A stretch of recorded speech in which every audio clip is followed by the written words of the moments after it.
welcome back to the Genesis Principle Fine Art. I'm Alton Jones. Thought I'd try a different setting today with my intro. Try to record from outside. So I'm in the backyard. Thought I'd feel that out, see what it's like speaking into the lens of a camera from outside. Anyway, we're back on the canvas with the last cup until we drink painting.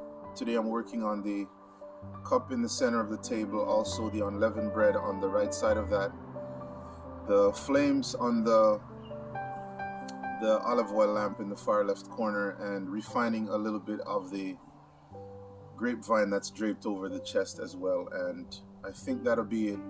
I'll be covering that in the next session, probably just a little bit of touching on the floor and to make it appear more like stonework, and doing some glazing here and there, working on the glow surrounding the light in the corner there, and with the full varnish over that and glazing complete, I think this one will be finished.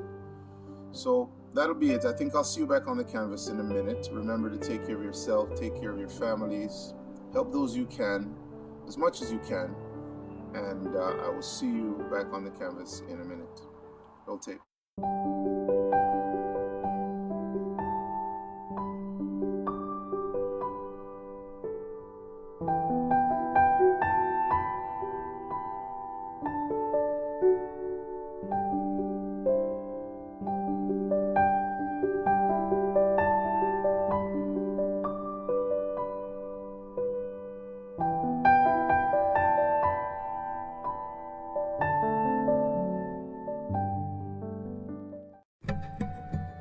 Hey, welcome back on the canvas. Good to have you back. As you can see, I'm working on the stonework in the background so far. As I said, today I'll be getting to the cup finally on the table, and also working on the bread itself, and just continuing the process for today's session. Usually with every session, it's a matter of picking up from where I left off, and so that's basically what I'm doing presently. The idea is to finish the wall somewhat, the stonework in the background, and also get to that olive oil lamp in the back there and kind of paint the flames in a little bit. Then I'll be leaving that again for them to dry, and then in the next session I'll finish that off. As I always communicate that I'm using a new set of oils, and these oils, they take quite a long time to dry, and so I do have to paint a layer and wait at least 3 days before it starts to get a bit tacky, but it's really 1 week, and then I can start doing a little bit of work over top. And this way I don't disturb the layers that are painted underneath. So that's what I'm working on presently, just straightening out a little of the stonework in the background. The idea here is to convey some type of a rock type surface. In this time period, these buildings were typically made of stonework, cut stone, and so that's what I'm working on, trying to give it the texturing and the appearance of a rock type surface. I know I haven't listed the colors for today. Usually an artist will lay out the colors that they're using, the oils that they're painting with for that particular session. I've chosen not to lay the colors out today, and the reason behind that is quite simple.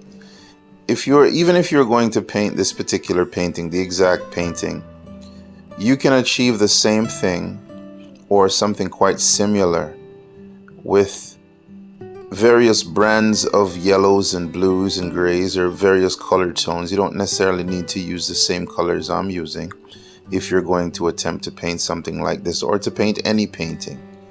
You can use the colors of choice that you choose, that you like, the ones that appeal to you, and the same results will be achieved in the end, providing that you're working with good quality paints. And even if you're not working with good quality paints, a lot of it is based on your skill level and your level of artistry behind the work you're doing. And so that's why I've chosen not to lay the colors out. but you can pretty much see the colors that I'm working with, or at least see some form of the tones that I'm working with.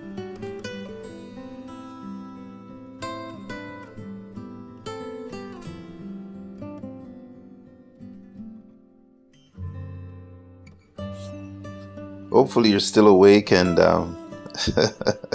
you're still with me here. Quite a lot of work to get through, to paint through.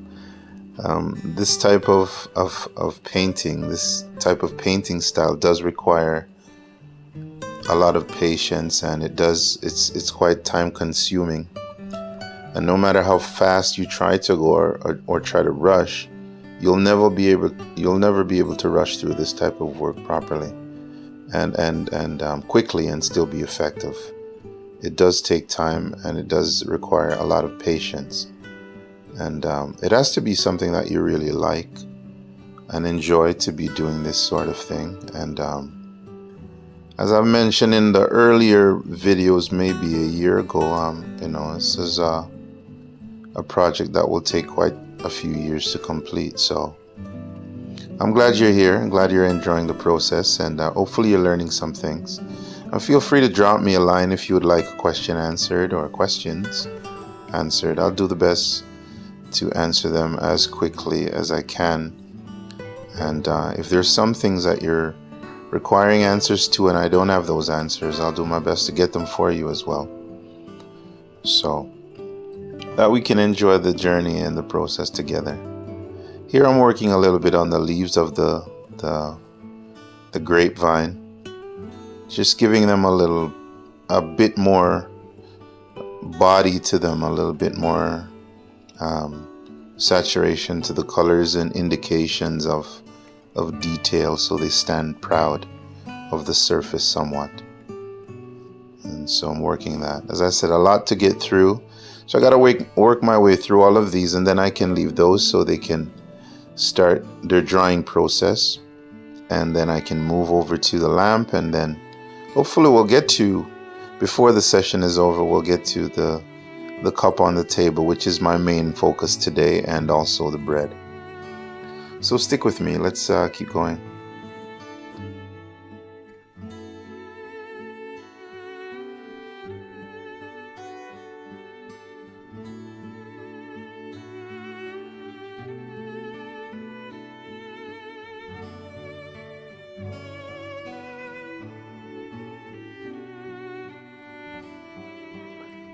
Finally, I can start to add the flames to the candle in the background there. As I said, that's an old-fashioned Jewish style lamp which contained olive oil and a wick coming out of the spout, and that's where the wick would burn and the flames would give light to the room. So I'm giving the impression of flames now, just trying to create a type of a fire shape in the background there. I will not be illuminating that today though. There's two sets of lights in this room. There's one in the left here that's coming from the actual candle in the background from that lamp, and also there is natural light, or I'm using the natural light to indicate some form of a presence shining in on the cup and the bread, which you will see later on.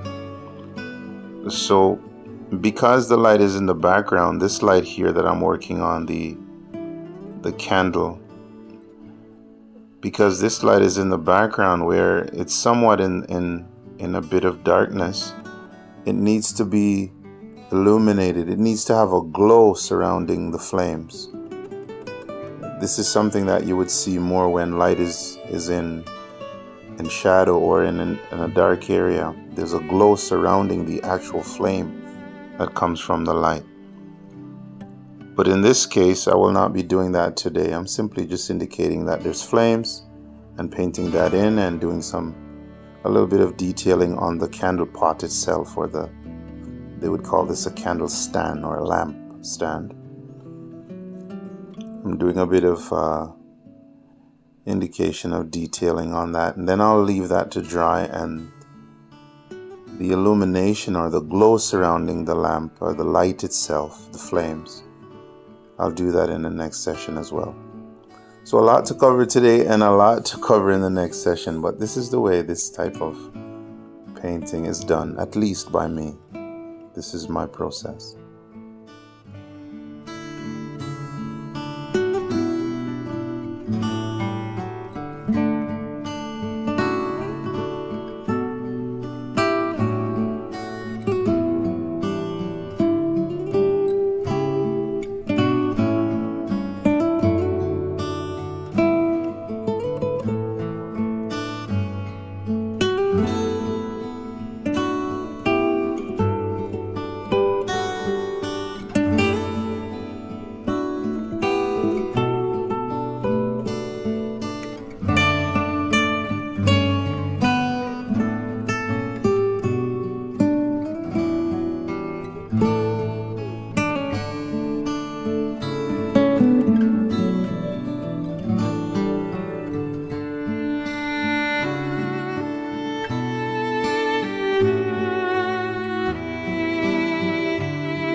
Okay, so let me just explain a little bit about the painting of the cup before we get to it.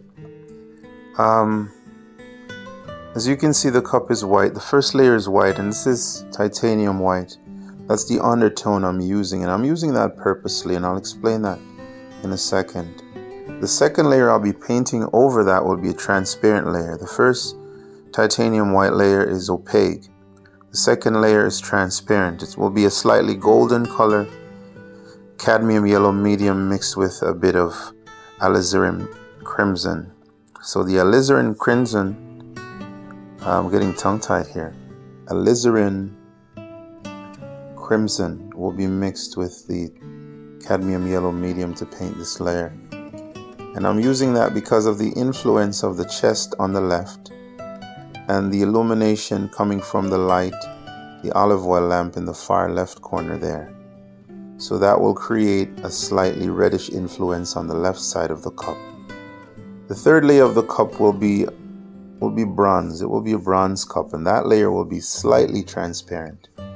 And the idea behind that is so that light will, at least in my mind, so that light will pass through the third layer, which is the bronze layer, hitting the transparent layer underneath that, passing through that, hitting the opaque white layer, and slightly illuminating the cup when it reflects back.